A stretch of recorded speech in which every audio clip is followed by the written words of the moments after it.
If you clicked on this video, you already know that I'm building a new cultivation system for my algae. And by the end of this video, it's gonna look like this. Let's get to work. Hey, I'm Olian, and I'm once again experimenting with microalgae. My algae cultivation setup has been the central piece of this lab, and it's evolved a lot ever since I started this. I started off with one flask with some algae in it. Then I went and evolved into these big bioreactors that I use for my wastewater treatment experiment. And then I built this longer-term bioreactor that's a bit more robust. And now, finally, I'm getting some new algae species that are going to be coming here in the next couple weeks. And I'm going to need a new cultivation area for them. So, with the expertise that I've gained over almost a year and a half of cultivating algae, I'm ready to make the best cultivation system once and for all. The first thing that I'm going to do is get this big box right here.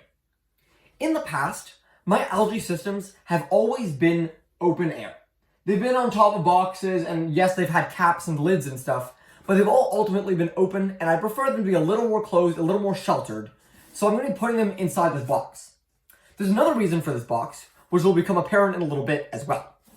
But for starters, I've cut out a hole in this box that will essentially match the shape and size of this power outlet back here. Now, also to this power outlet, I'm going to add this square power bar. And quick shout out to my grandfather for giving this to me last time I was in Toronto. This is great because it transforms these 2 plugs into 6 plugs that I can use to plug in all my lights, all my bubblers, and even the Pioreactor that I was working with before.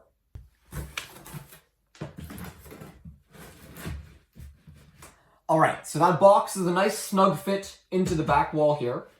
And now, I'm going to start filling it with lights. The big reason why I wanted to use a box was because in the past, I've had huge issues with getting my LED lights over here, these big strip lights, wrapped around this jar or wrapped around my old bioreactors. It's always been a big issue trying to get the light to stay fixed in place and working. So instead of doing that, I'm going to finally make use of the sticky tape on the backs of these and tape it all the way around this box. Basically, I'm going to turn the box into a big glowing light that I can put algae inside without issue, and the algae will be able to move freely and I can move tubes around as needed. So I'm going to get started on that.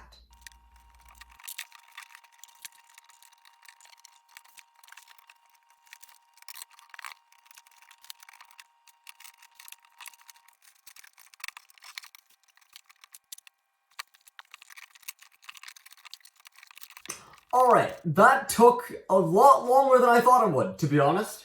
But finally, this entire box has been set up with lights all the way through it, and it's now time for the grand reveal. Ready? I'm going to turn it on in 3, 2, 1. Look at that! And in customary tradition, as I did when I built my first bioreactor, I gotta put it in rainbow mode. There you go. A rainbow algae cultivation chamber. So now I can get my growing algae inside of this cultivation chamber. So I'm going to get in my big bioreactor tank over here, along with the bubbler that it has, which is with it here, and I'm going to plug that in into this big power bar in the back. I'm also going to add in these 2 vials of algae that I have growing right now. Kind of made a makeshift vial holder out of a egg carton for now. And I'll just plop those in here as well.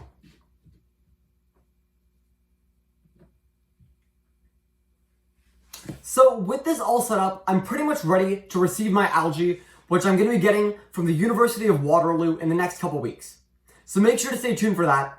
And when those get here, I'll finally be able to start my experiments with modified clay to solve algae blooms. So again, if you want to see more of this kind of content, where I'm just going to be building here in this lab, make sure to follow on LinkedIn, subscribe on YouTube, and as always, I'll see you in the next one.